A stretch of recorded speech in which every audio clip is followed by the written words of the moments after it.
Hello, everyone. It's so moody in here. I know. I know, the light is right in anything, our eyes. actually. I kind of wish I could see their faces, but I'm happy I cannot. No, I'm just kidding. I'm just kidding. You guys are all beautiful. I'm actually really excited to be here. I feel like a super proud older sister because I feel like you have just done amazing stuff, and I'm getting emotional, but you're such a great role model to my kids. And I was telling Henry how you are like, one of the Asian super friends now. Like I think when I was growing up, like there was no representation really. Like there were like Martin Yan and Tiffany Chin. I don't know if you guys remember that skater way back when, but like there were so few. And then the role models that there was a lot of stereotyping. But I love how you are just authentically yourself, and you are so. I was like, when they were reading all of the things you've done, I'm like, oh shit, all these kids are gonna have so much that they have to live up to now. But it's also amazing because you've done so much in such a wide breadth of disciplines, and it's not STEM, and it's just so creative. And I think, and so I'm so excited that you have this new cookbook, and it really is everything that I thought it would be. Because I know I think the most important thing that she didn't talk about about all of your Top Chef, like you're the winningest Top Chef contestant, but you were also fan favorite. And I think that is actually the most important thing, is that like everyone loves you, and for good reason. And I think this book, it also is, no, it's true. And it's important. It's important for you to hear this. And I think that this book, when I flipped through, I was like, oh, of course it's this awesome.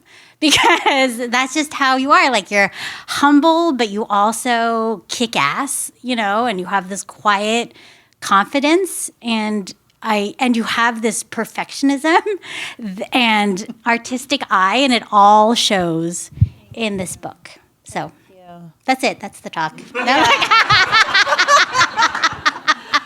Thank you. I obsessed over every detail of this book, and I'm just so first of all, I'm honored to just be here with you. I've always looked up to her.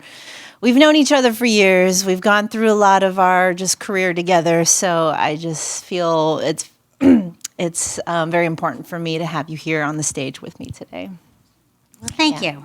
So anyways, we're going to cry after. Yeah. Let's jump into all this. I know. Whatever's on this piece of paper here. I know. I have lots of questions because I do my homework like a good Chinese immigrant child. She's so Asian. And so I have all these questions about cookbook, Top Chef, Bravo. Like I was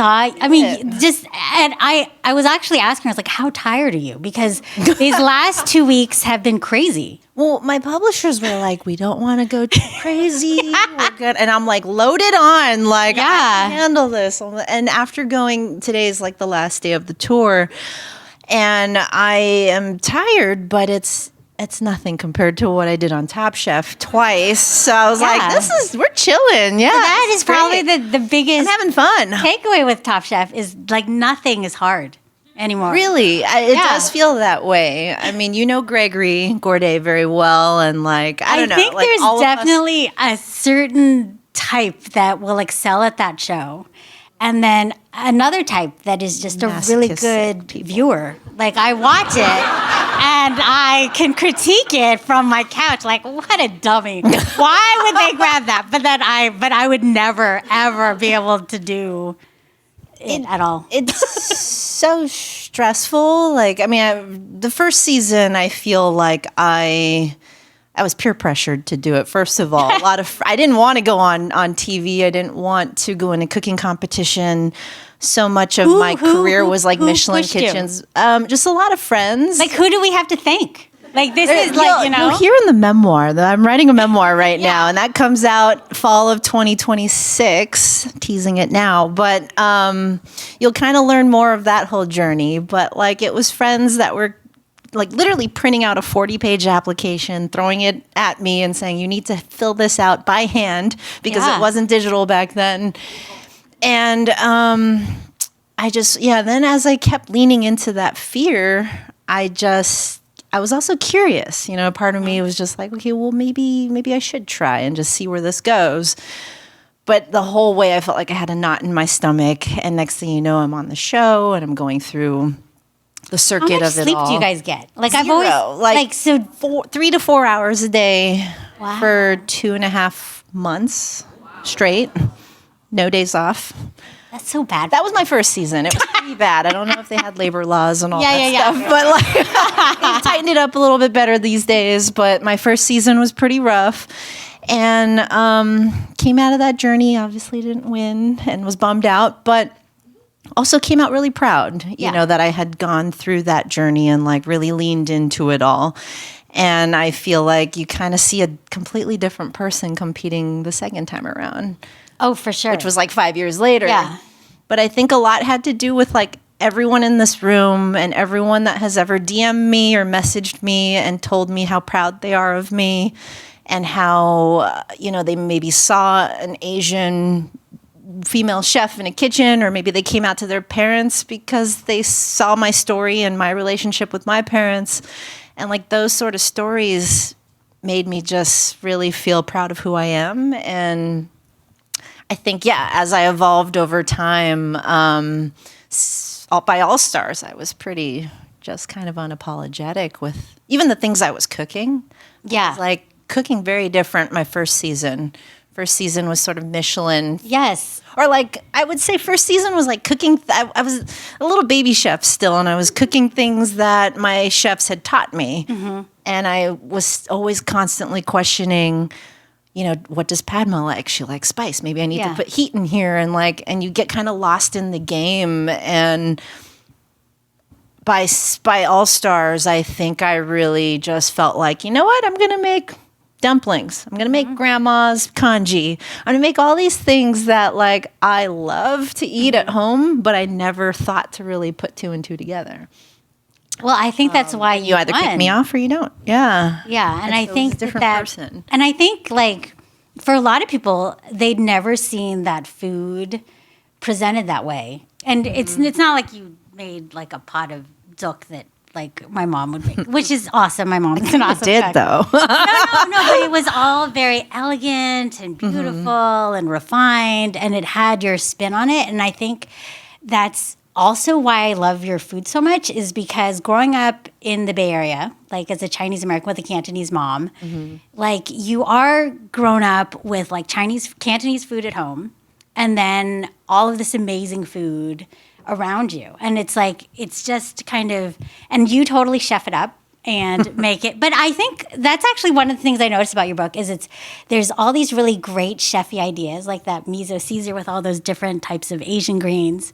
But it's also so approachable and easy, which I thought was very brilliant of you. Because there are definitely some very chefy cookbooks, and I think they used to be historically known as like pretty books that you can't cook out of. Mm-hmm. And I know yours is not the case. Like you can actually cook out of it. I was like telling... You can cook like a king.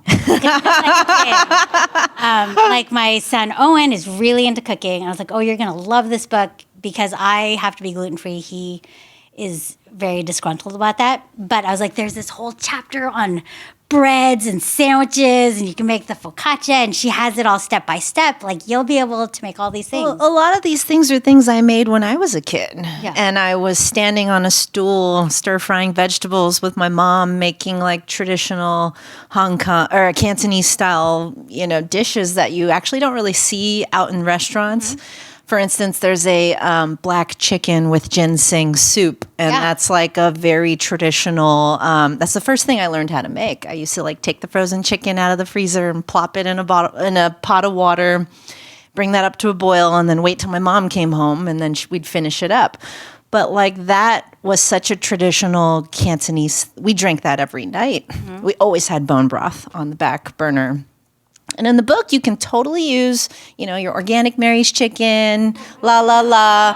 But I encourage everyone to explore the Asian market. And like, there are so many amazing things there. And this black silky chicken is what's going to give your soup a lot of collagen and richness to the point where it's like, it looks like Jell-O.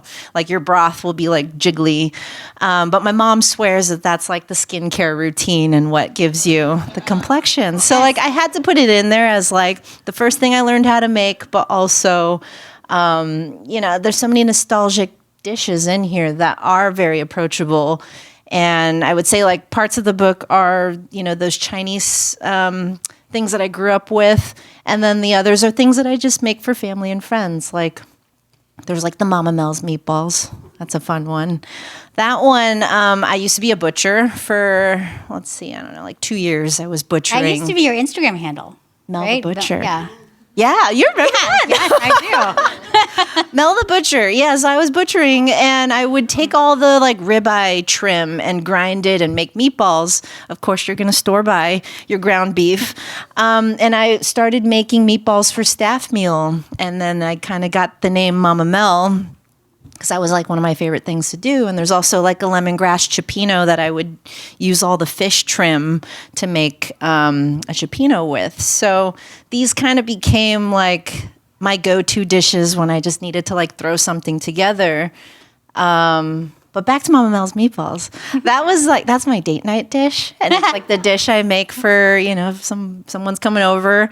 But it's also something you can make for your friends like in a big batch and keep it on the back burner. That way when your friends come over, you're just entertaining and you can actually be present with them. That's actually very smart. Yeah. There's no fussing. It's all no fussing. ready. It's all done. But I put a little twist to it. You'll see when you read the recipe, but also check the acknowledgments and read the last sentence of my acknowledgments, and you'll kind of understand. I feel like why those meatballs are in there. I'm gonna leave it at that. Actually, the acknowledgments are actually the most important thing to read in a cookbook. I don't know if you guys like all sorts of weird secrets are put in people's acknowledgments. Yeah, you'll be surprised. You're like, I didn't know they were dating. I'm just telling you, there's lots of secrets in there. Now I'm going to read yours. I don't think ours. We even put something in there as a joke, like no one reads these. I don't even remember. We should. I mean, it is for kids, so I would have put different things. All right. So, what is the one recipe in here that you think? Let's say everyone's like, "Oh, everything looks so beautiful." What is the first thing they should cook? Man, it's so hard because there's like 120 of my love favorite recipes. Yeah, it's like I started with maybe 200, and then my publishers are like, "No way, we can't do that. You need to like cut it down." So, I would say the Shanghainese lion head meatballs has a little special place in my heart. That is something that reminds me of my dad's side of the family. Grandma used to make that. It's the only thing my dad swears. It's the only thing he knows how to make. And he like is always backseat chefing me like you need to refrigerate the meatballs and you're not whipping it enough with the egg whites and this and that. But like that recipe was my stinky lunchbox as a kid because I used to bring that as leftovers because it was my favorite dish. But then I went to an all white, predominantly white Christian school growing up, and I was gonna say, I was like, aren't you from San Gabriel Valley? I grew up in Hacienda Heights, but I went to school in Whittier. Most of my yeah, everyone's like, oh, like, oh, Whittier. And I was like one of two Asian kids, and the other one was like my sister, so like people noticed that, I just wanted that Lunchable next door, but like I had, my little stewed cabbage and braised pork meatballs simmering with glass noodles and would get made fun of. And I look back and I'm like, I had the best lunchbox there. That was awesome. And I want your lunchbox. Or what'd you grow up with? I think I had a ham sandwich. I had a ham sandwich and a Martinelli's He was a cool kid at school. No, I was trying. I was sandwich. trying to assimilate, model minority. So now with my kids, I'm like, be yourself. Be like Mel. Do not conform. Okay, let's see. Oh, so I would make the meatballs, or either meatball recipe is like a good place to start. Was there a recipe that was really hard to put down on paper and make it like? Because I know for the book, the whole book was hard. No, but what is one? Because there's always a recipe that I feel like in each of my books, I'm like, ugh, that one took forever, and I'll never make it again. The whole bread category, because like bread and dumplings or things that require like crimping, that is very difficult to explain in words. Yeah. Because it's all like, you got to feel it. You got to feel the dough. Yeah. So like that was very difficult. Photos. But I would say the whole book in general, like you're translating intuition onto a piece of paper and then hoping that I can pass it to someone that doesn't know how to cook and see if they can replicate. It's like playing a game of telephone. Yeah. So we made sure to recipe test these. We have our recipe tester here, Callan. But she did a fantastic job on this book, and really, I think you can cook like a king. There's a lot of Easter egg recipes within here. Yeah, like I think it's really funny how this cover dish, you don't even mention why it's important in the head note. I don't think it's in the head note. Wait, really? Yeah. Wait, why it's the cover?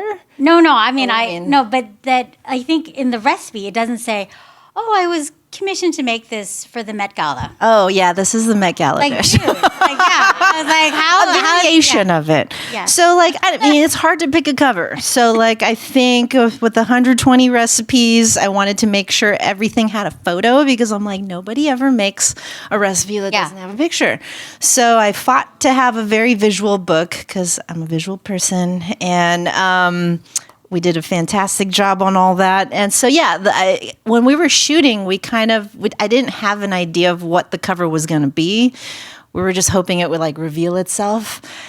And there were several that did. And then as we were narrowing it down, I just felt like this one spoke to me as far as like visually stunning, has a freshness and sort of California vibe to it. But like, so the way this dish came about was like, the Met Gala there, or Anna Wintour was like, so you need to make a dish for 400 people. And this is like, you got to put on the Padma voice, you know? And it's like, for 400 people. It felt like a Top Chef challenge. And it was 400 people. It had to be a cold dish. It had to be something that fit the Met Gala theme, which was America lexicon or something like that. And then it had to also be visually striking, but have a dietary, like plant-based option. And it had to be cold because it takes a while for people to get inside the Met.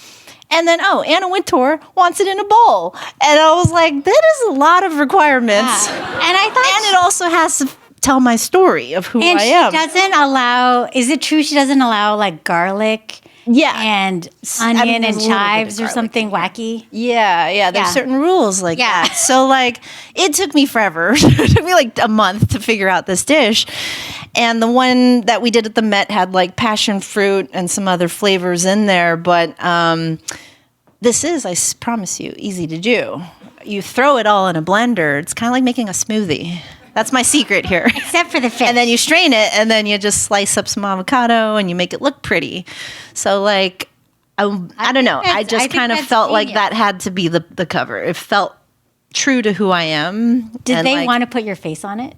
Was that the cover? Yeah. Yes. Yes, they always do, right? They wanted the cover to be this. And I was like, I just want the food to speak for itself. I just didn't feel good about having myself on the cover, so we made a compromise. Put me on the back. No, I think that's good. I think But like this dish really was like a little bit Italian, a little bit Peruvian and Latin. It also has the California, avocado flair, but it has a Szechuan chili oil, which kind of brought in the Chinese influence. So it kind of had a little bit of what I feel America is in a bowl. Yeah. So that was a fun one. Yeah. So, and it also seemed that you, even though sometimes I've heard a lot of like fellow cookbook authors who are like, oh, I couldn't get like the book to look the way I wanted it to look, because like the publisher had some very definite ideas of how it looked, but I feel like this looks the way you wanted it to look. And my publishers were incredible. Yeah, that's and awesome. I just like really cannot shout out 10 Speed more than, 10 Speed really is a Bay Area boutique publishing house. And they truly, of all the people that I spoke to, they were the most willing to give me creative freedom. You know, because a lot of times they want the book to feel a certain way or be more commercial. And I just was like, I'm like, trust the vision. I have an idea. And they gave me that autonomy. And I'm so grateful. We really built a great team. We have Lillian King, who's in the audience. We have Ashley Batts. So Lillian King is our food stylist. Me, her, and Ed Anderson, I think, created magic in these photos. I'm so proud of what we did together. We obsessed over every little chive, every grain of Malden salt. We're like, move that to the left, or is that a little too much? Maybe it needs a little more black pepper. Oh, too much black pepper. We really went into every detail here. And then we have Ashley Batts, who did all the food photography, or the lifestyle photography. She's an amazing Bay Area fashion photographer, right in the front here. You need to share the photo of you with the fireball. And talk about that, because this is not CGI. It's not CGI, folks. Yeah. It's on my Instagram of the actual real shoot. And it actually started, it was inspired by the torched banana pudding with Chinese almond cookies, which I did a pop-up dinner with Andrew Zimmern, and he made, your traditional banana pudding, and then I put my spin on it and switched the Nilla wafers to Chinese almond cookies, and we put some toasted almonds inside. But it was supposed to kind of go beside this image here. And so this kind of birthed the idea. When I was talking to Ashley, we were like, let's light it up. And I had also randomly taught myself how to fire eat, just for fun. It was just like a hobby that I took a class with a group of burlesque performers and drag queens in Oakland. And I was like, I want to learn how to fire eat. And then I was like, hey guys, I'm the chef. And how do you not burn? Like, how do you not get chapped lips? I don't understand. There's no secret to it, actually. Something? Do you coat your mouth with your saliva? Really? It's not even like in water. Yeah, there's no other tricks. It's just understanding how to work with fire. Don't try this at home, by the way. Destroy your taste buds. I got nervous about that, so I did stop. But I was like, I'll light my hand on fire. This will be fun. What do you put on your hand? Nothing?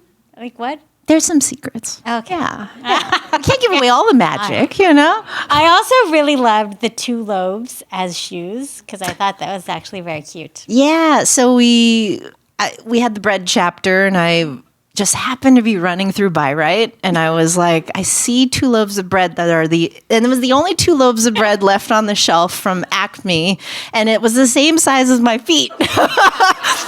And then the original idea was to stick my feet in the actual loaves. But then we were like, that might be a little too far. Exactly. So we, with me and Ashley, we're like, let's just see how this works. And we put all the shoes around it and we shot it.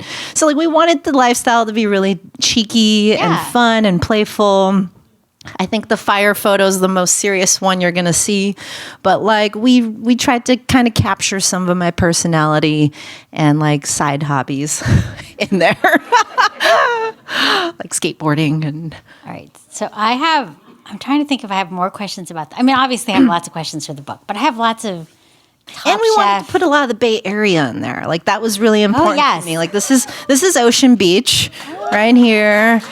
Everything, all the lifestyle was shot here. Chinatown. When did you move here? 17 years ago from LA. Well, I lived in New York for 2 years, and then I grew up in LA. But I would say I'm a Bay Area gal these days. I think I earned it, right? Yeah. Let me think here. Yeah, we did Chrissy Fields. We did a little Chinese tea party at Chrissy Fields. Everything was shot here. We found a random Asian grocery store in Berkeley or Oakland, and we just jumped in the shopping cart and threw all these snacks in there. and shot it. So yeah, we had a really great time with the lifestyle. No, that's awesome. I don't think we had any lifestyle ones in our book, really. Maybe one. I only had room for 8 Yeah. because we had 120 recipes that needed pictures. But I was happy to compromise there. No, I think it's awesome. Yeah, I wanted it to be more food focused. Yes, but I think it because I feel like the book encompasses so much of your whole life because it's like the food growing up and then like as your training. And every recipe has a story. You know, every recipe has a story of its conception or maybe the inspiration, whether it was from my Cantonese side or maybe it was the Taiwanese popcorn chicken, something I used to eat in high school at boba shops, or my mom's egg custard with clams that she would make in a microwave magically when we were kids. You're going to use a bamboo steamer. Steam fish in the microwave. Genius. It's genius, right? So it's a food memoir. I feel you're gonna go on the journey with me as you read each of these little excerpts. But make sure you start with the pantry in this book. I feel like that is most important. The pantry is really gonna be your North Star. You know, like you kind of have to know. You cannot. Like, because there are a lot of suggestions, but what are the 5 things? 5 is good. Well, I guess back to what I was about to say before I answer that is like you kind of have to know what brands I use because you can literally change your salt. You can change, for instance, on Top Chef, everything was sponsored by a specific brand and everyone was over salting because professional chefs don't use that brand. So we're not used to the way it feels. And so I suggest here to use Diamond Kosher, which is the brand of salt I like to use. And even if you just change that, that's going to change your cooking. If you don't read any of this and you just switch, maybe you read a little bit of the pantry, that will elevate your cooking alone. Or, investing that extra $1 to buy the nice olive oil. That's also going to change your What's your favorite brand? So it's all in here. But you're going to have my favorite brands of fish sauce are in here. And because again, everything has different salt levels and different nuances. So if you want to cook like a king, you got to really follow the pantry and go from there. But back to the favorite pantry items, this book is going to teach you how to use black vinegar. There's a really amazing Shanghainese black vinegar glazed pork ribs recipe that's in here, and that's something I used to eat as a kid on my Shanghainese side. There is a lot of Szechuan chilies throughout this book, whether you make your own chili crisp, which my chili crisp recipe's in here. Let me think here. Miso, I think, there's a couple recipes like the miso Caesar salad. It's just going to show you how to add a little bit of umami and depth to just your classic Caesar salad. And I offer a lot of variations. So for instance, that is with a lot of Asian greens like Chinese broccoli, bok choy, thinly sliced. But if you don't have access to that or you just want to make a regular Caesar salad, you totally can. You can use the romaine, and I offer those swap ups throughout the book. So I think pending whatever level of a chef you are, there's something for everyone in here. Let's say you don't know how to cook at all. I would if you don't even know how to hold a knife, the recipe I would start on is the salt baked whole fish. And do that with your kids. They're going to basically build a little sand castle with salt and throw it in the oven. And you're going to be surprised at what's going to come out. But there's a lot of fun variations and swap ups pending. And it looks fancy. What's available to you. And it looks fancy. It's impressive when you make a salt baked fish. And then you can make all the side condiments that go with it if you feel like challenging yourself a little bit more. Yeah. All right, let's see. I think I'm going to move on to Top Chef because I have a lot of questions about Top Chef. Let's do it. So what do you think, and I have heard you say, and you said it tonight, that it is one of the hardest things you've ever done, right? Because it's just constant challenges, sleep deprivation, constant competition. But what is the one moment or what is the best thing that came out of it? So many things. For me personally, it was the journey of like, for instance, my first season, I wasn't even out to, like, I was out to my mom, my dad, and my sister.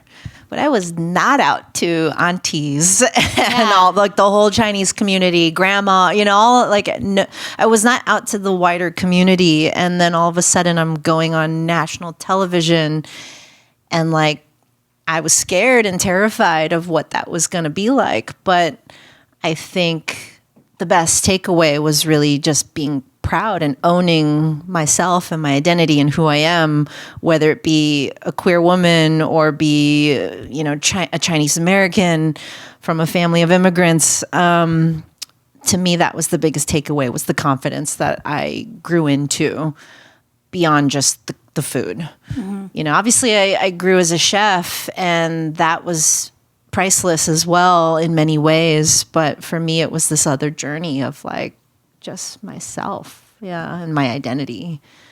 But also, let me think here, the people you meet.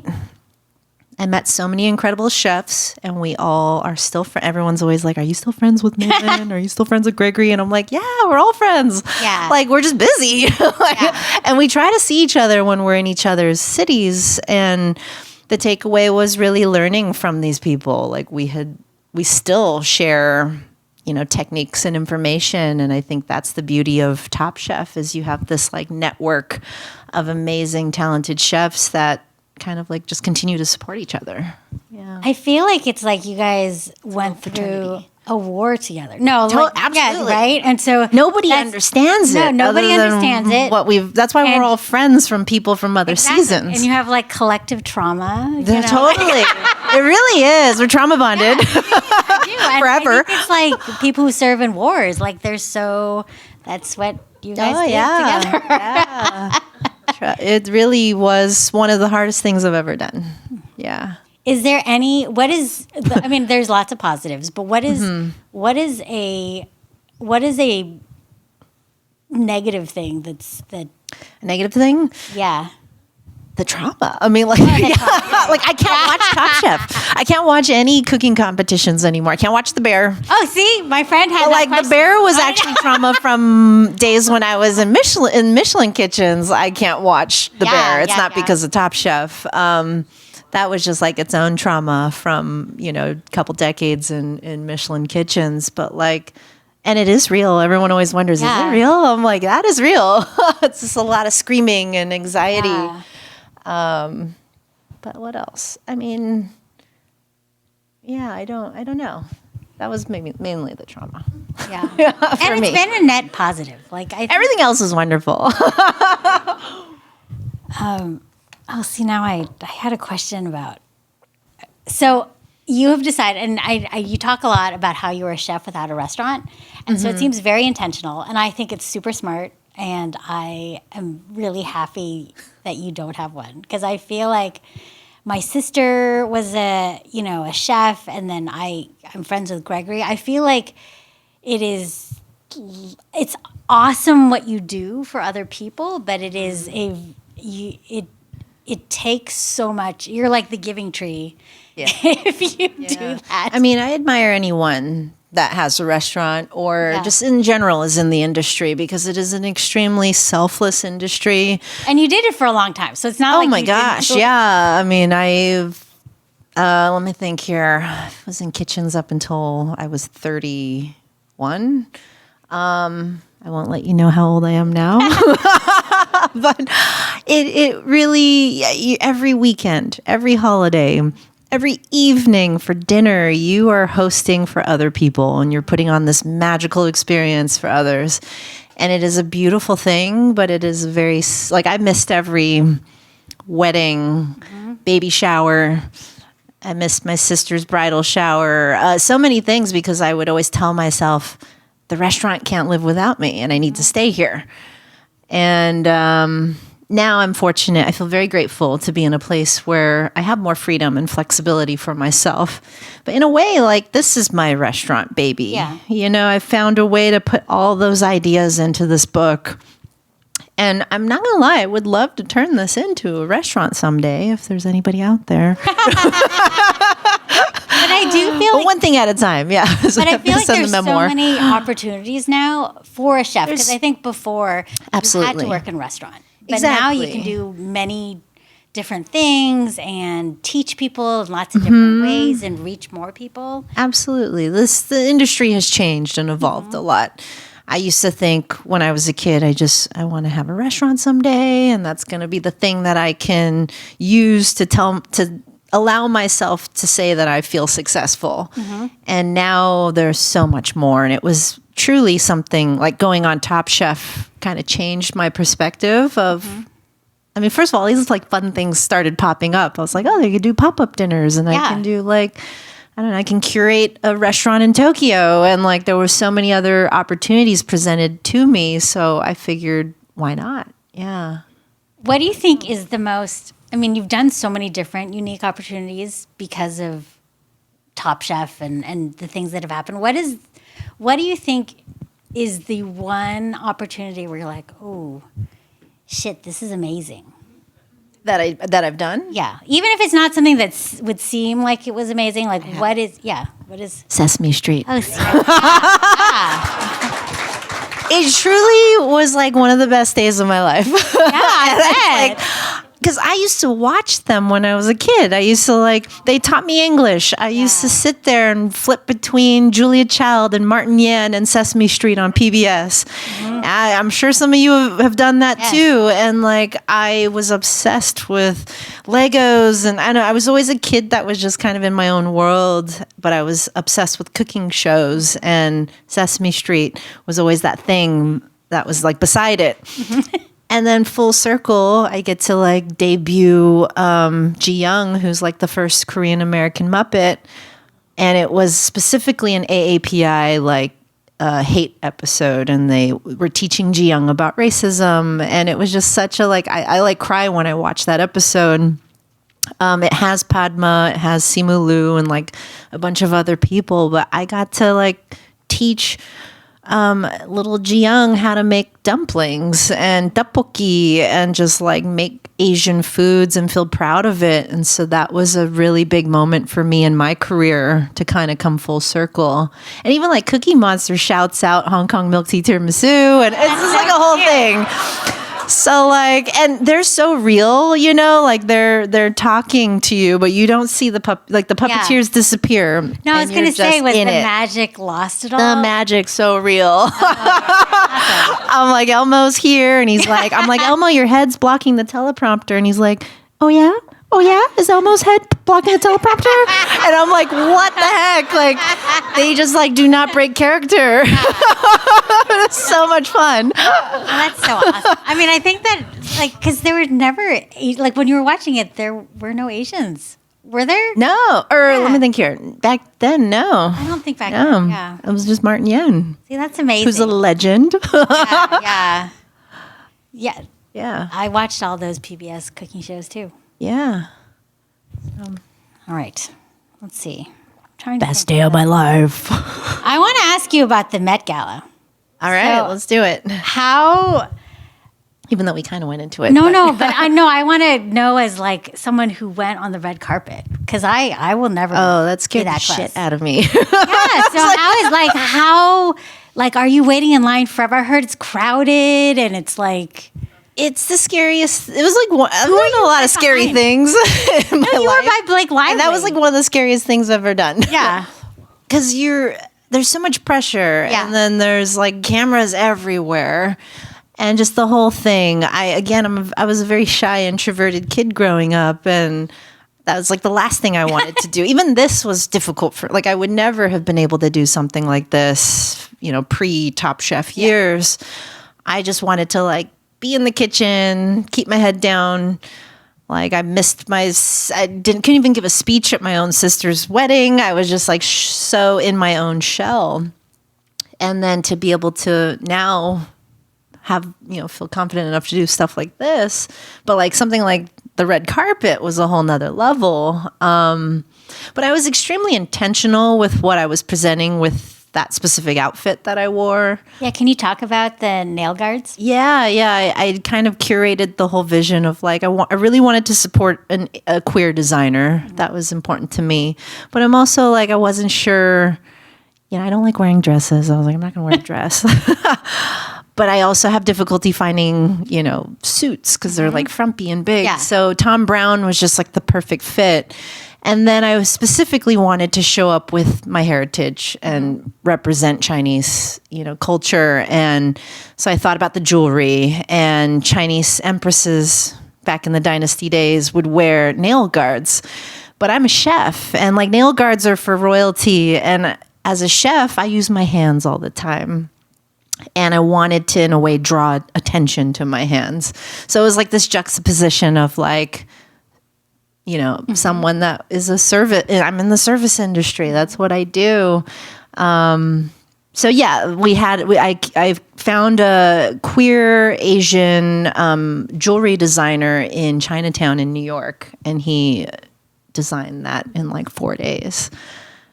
And it was cool. Yeah. So like, to me, it's like everything that I touch, everything that I do, I feel it has to have a story. It has to have intention behind it. Mm-hmm. Whether it's this book or whether it's like what I'm wearing at the Met Gala, there has to be a bigger purpose to it all. Or at least that's the way I think when I create.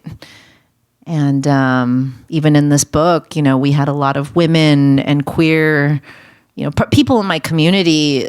A lot of them are just personal friends that I felt like are extremely talented at what they do. And I'm like, let's make a book together. I want you to be a part of this. And yeah, I just feel really proud of what we've done. No, and I think it shows. And I don't know that people, like, I think it's amazing you won Top Chef All-Stars, but I don't know that a lot of people realize that you donated your winnings. Yeah. Why did you do that? And I think you were very intentional in the places that you donated to. Well, talk about that? I won the show, so I already won a lot. And then I won the fan favorite prize. And at the time, so much was happening with George Floyd and Asians kind of getting attacked in Chinatown in San Francisco. And there's just so much going on in the world. And I just felt like I need to do something. So it just, for me, I donated to Stop AAPI Hate, the Black, I forget the names of all the organizations, Trevor Project, several different, I kind of like diversified all the winnings. Yeah. Which is why you are the fan favorite. Who else would do that? But I think we have, I'm supposed to break for questions. Oh, has that been an hour already? I know. What the heck? I know. I had a timer. Yeah.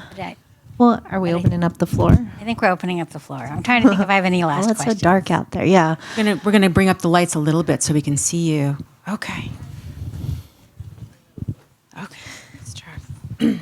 Oh, actually, I do have a question. Let's do it. Because I know that you were on Watch What Happens Live as part of your big thing, and you got to meet Bronwyn. Like, I don't know if you guys watch The Real Housewives of Salt Lake City, but I thought you got to meet Bronwyn. She's lovely. I don't know. I don't watch The Housewives, so I have no idea what her reputation is. You tell me. But she was great. She was very friendly. That's good to hear. Yeah. They're nice off camera. First question right here in the middle. Okay.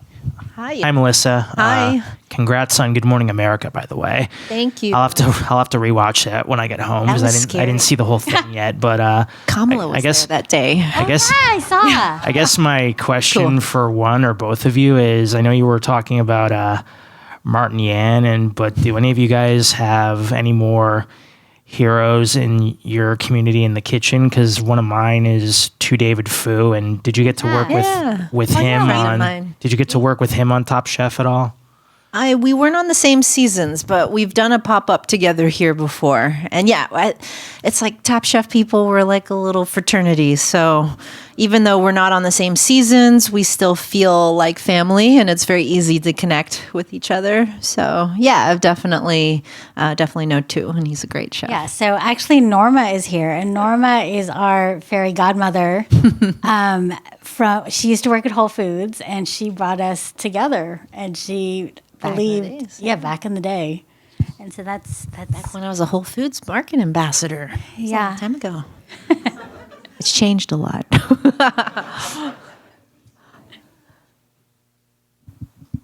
Hi, Chef Melissa. Woo, we love you over here.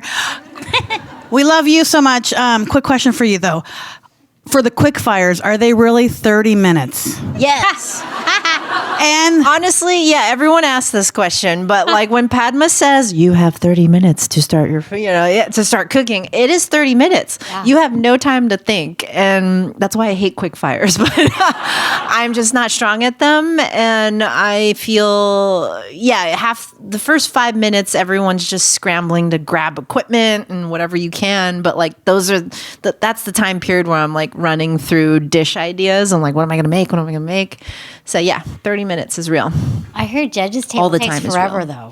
Judge's Table takes forever. Yeah. So like in TV, you see 5 minutes. In real life, it's 2 to 4 hours of them tearing apart every little detail of everything they loved and hated about this dish.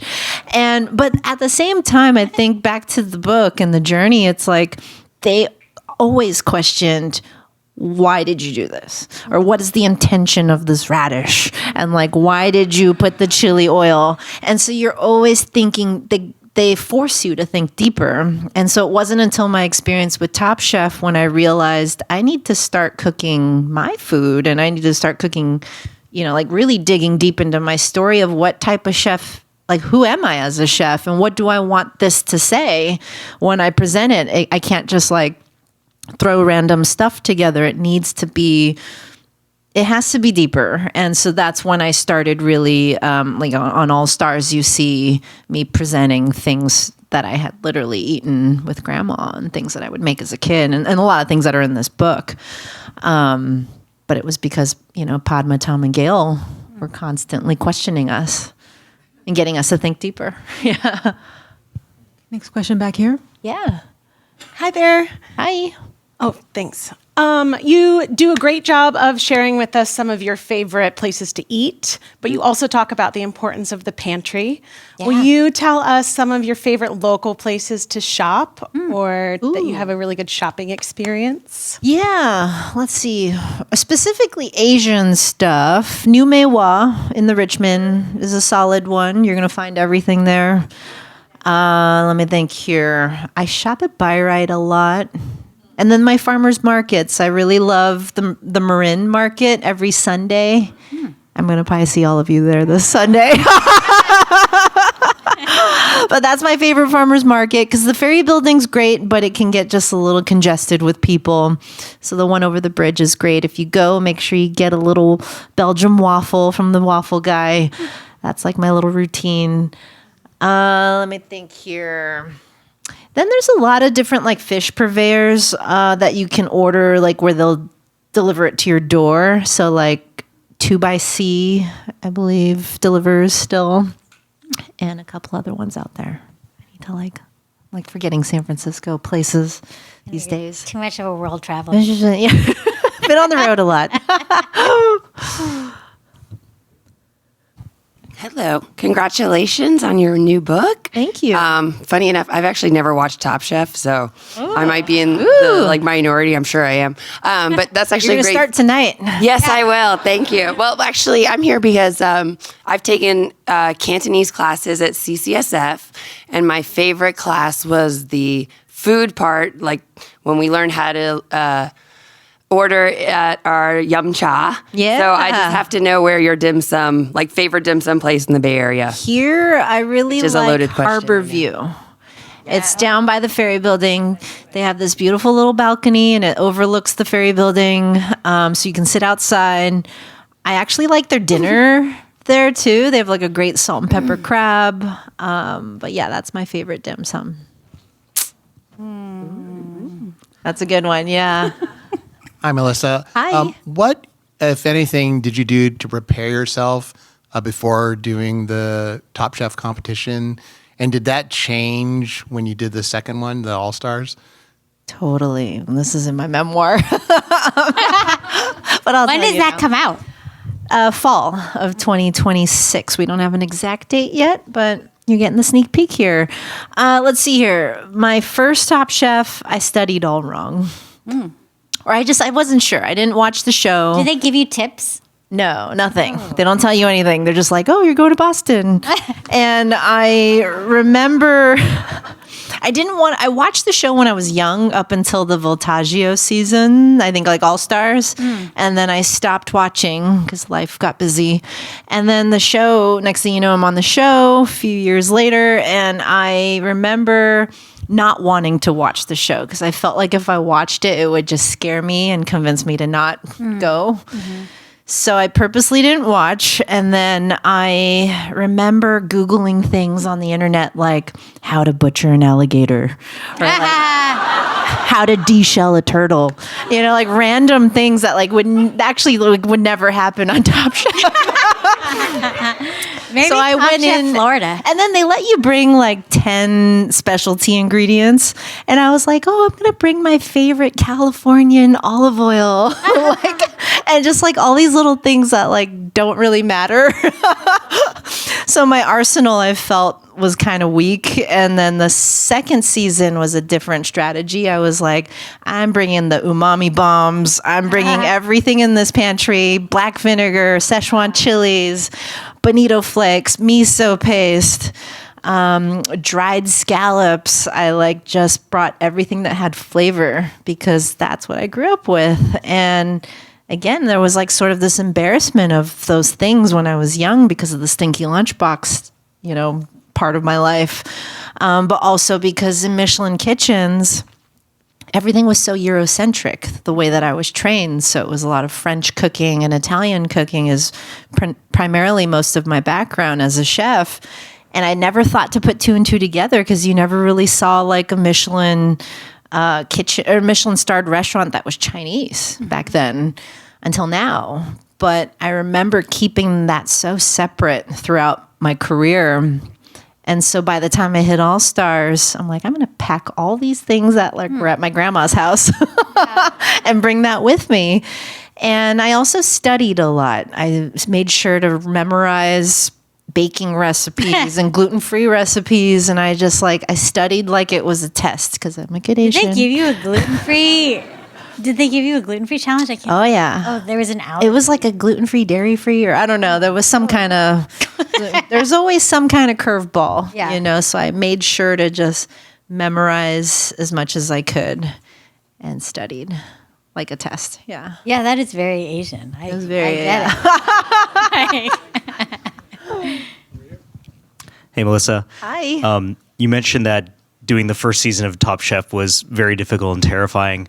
I'm curious what motivated you to go back in a second time and do All Stars, which, by the way, like we watched on repeat because it's really awesome watching you dominate the whole thing. But what were your motivations going into that season, and why did you go back? Yeah, I think my first season, again, I was like peer pressured to do it. And I think a lot of it was me trying to prove a point. Because my parents didn't want me to be a chef growing up. They wanted me to be a doctor, an attorney. And I had to really fight for my career for a long time. And then I go on the show, and I think a lot of it was I was just doing it for everyone else, was what I realized. And then I didn't win. And then when I got called back 5 years later to do All Stars, I was just in a different place. I think a part of me felt like I want to go back and do this for me, and I want to win. And like, I don't need people telling me to go or not go. People were actually telling me not to go. They were like, this could ruin your career. Or like, I don't know, like you're going to be so stressed out again. And we don't want you to do that to yourself. And I was like, I want to go. I'm going to go because I want to win. And a part of it was like, I also just, again, saw how much like everyone was cheering for me the first season. And in a way, I guess I did come back for you guys too. a little bit of both. Yeah. I remember talking with you about it right before you were going. What did I say? I just remember because I remember I was like, oh, because I remember our friend Gregory was going to be on it. I was like, are you going to be on it? Oh yeah. Oh, I remember this. Yeah. Yes, when we were on that dairy trip together. Yeah. And then it was like, and you're like, I can't tell you anything. I'm like, okay. And then I remember you guys did it, and then the pandemic happened, and it was like insanity. Like it was. And I was watching this in the pandemic on Zoom calls, and I'm like by myself in my apartment crying, on like the last episode. So it was an interesting time, the pandemic. Yeah, or watching All Stars during the pandemic. I think it was But I also think it was really impactful that you won during the pandemic because of all the shit that like Asians were going through, and Gregory could have won. No, of course. No, of course. No, I love Gregory. Many of us. Like, Baltaggio could have won. Both of you could have won, and I'd be it would be awesome. Everyone's a great chef. That's the thing. It was a tough competition. Yeah. But I do think back to your question, you said like what made it hard the first season. I think like the first season, it's the cameras and all that, and how public everything is, and that I was just like terrified the whole time, and then therefore I was falling on the food. And the second time around, everyone has done TV, or they're comfortable in front of a camera, and so that part wasn't that difficult. It was actually the cooking, because they were all finalists from other seasons and like amazing chefs with like restaurant empires, and so the second season was much more difficult with the cooking. So that's why it's even more impressive that you won that one. Thank you. Okay. It was crazy. I think we're going to take 2 more questions. The next one's back here. And just a reminder, everybody, to join us immediately afterwards in the atrium when we can do some signing and schmoozing and photos and eating. Oh, great. Hi.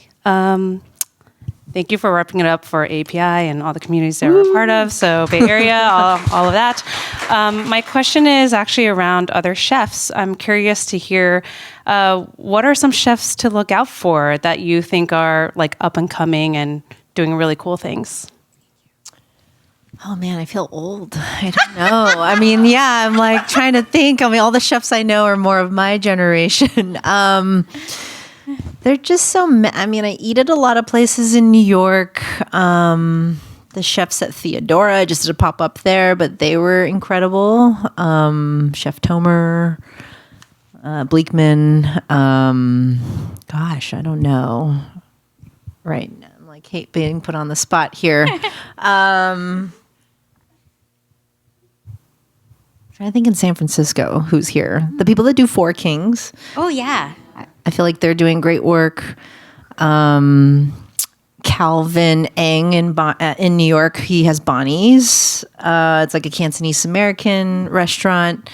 Honestly, like anyone that is doing their food, like food, whether they are Black, Asian, Latin, I think like anyone that is really truly digging deep and embracing their culture and modernizing their food or just putting their little touch to it. I'm all for, and there's so many restaurants out there that are starting to really hit that. Even people like in the Top Chef circuit, Mei Lin, Gregory Gourdet, Kwame Onwachi, all of them I'm just so proud of because they've inspired me to cook a lot of the things that are in here. So continue to patron those restaurants when you can.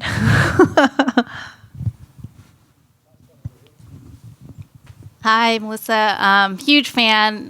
So happy and excited when I saw you won. I told my friend that I can't wait actually to try making the Hong Kong milk tea tiramisu. That's in there, yeah.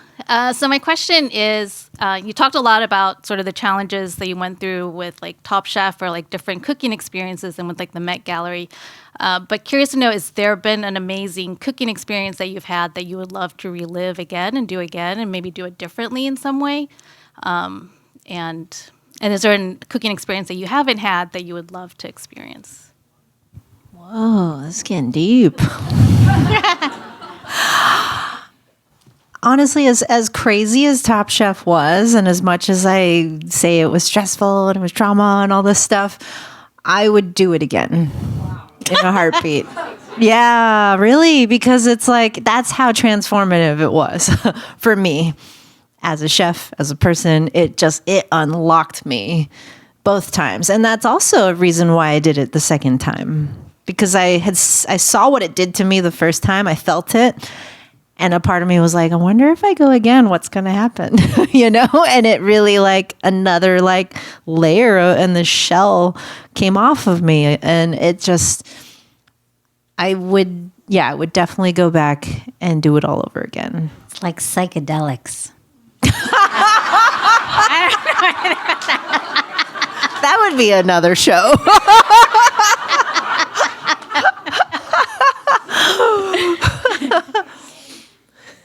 Yeah, I don't know anything about that. Just a mom, Yeah, there's something about like challenging yourself, and I think that's the thing that and maybe anyone that goes on those shows get like what we get addicted to is like you challenge yourself, you're leaning into something that like scares the crap out of you, but you realize like, oh, it wasn't that scary, and like there's all these things that I learned and directions that now I can go with my life or my career. So I think that was what the takeaway was from those experiences. I actually liked when you cooked with your mom, proud mom Alice, because I think it showed like children of immigrants, what a relationship you can have with your mom that you can aspire to. That was my favorite episode, and it's on the first season. They bring my mom as my sous chef, and I had no idea she was going to walk through that door because we're so deep in the competition. They don't tell us anything, and then we like walked in, and I see this tiny little Asian lady with her little Chanel bag, and I'm like, oh my God, my mom's here. And I just like started crying because like they put you in this very emotional, experience. And so that episode really felt like this book because there were things in here I would make with her where I was her little sous chef. Mm-hmm. And in that episode, she's my little sous chef. Yeah. And it like just flipped and it felt like we were just cooking at home together. And so she made an egg custard. It was like a Japanese chawanmushi. And it was much more fancy, and she was nervous that she was going to get me kicked off the show. But in here, there's her version, which is the Cantonese. It's made with clams, eggs, and chicken stock. And it's very yummy. That's my favorite episode. Yeah. Well, thank you very much for chatting with me for this past hour. And thank you, all of you beautiful people that we cannot see, for coming out and supporting Melissa. Her book is awesome. You guys should write a review anywhere books are sold. This makes a big impact on, getting word of mouth out. And you guys love her. And that is just holiday gifts. Holiday gifts, yes. And you can buy more for your friends. We want book number 2. We want book number 3. Yes. So...